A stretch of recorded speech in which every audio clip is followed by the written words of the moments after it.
தந்தை மகன் தூய ஆவியின் பெயராலே ஆமேன். எண்ணிக்கை நூலிலிருந்து வாசகம். அதிகாரம் 28, இறை வார்த்தைகள் 25. 7ஆம் நாள் உங்களுக்கு திருப்பேரவை நாள். நீங்கள் கடினமான வேலை எதுவும் செய்யக்கூடாது. இது ஆண்டவர் வழங்கும் அருள்வாக்கு. இறைவா, உமக்கு நன்றி.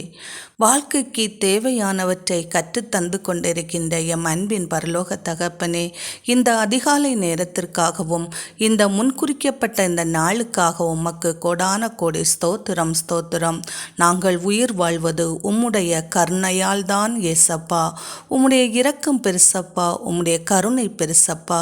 உமது இரக்கமும் கருணையும் இல்லையென்றால் நாங்கள் ஒன்றுமில்லாத பாத்திரம்தான் ஏசப்பா. ஏசப்பா, நீர் எங்களுக்கு என்னென்ன ஆசீர்வாதத்தை தர வேண்டும் என்று நினைக்கின்றீர்களோ அவற்றை முழுமையாக எமக்கு தரும்படியாக நீர் கிருபை செய்வதற்காக உமக்கு ஸ்தோத்திரம் ஸ்தோத்திரம்.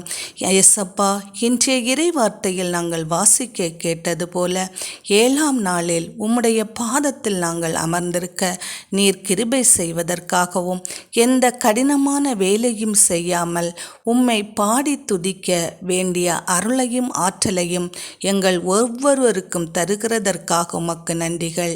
ஆமேன்.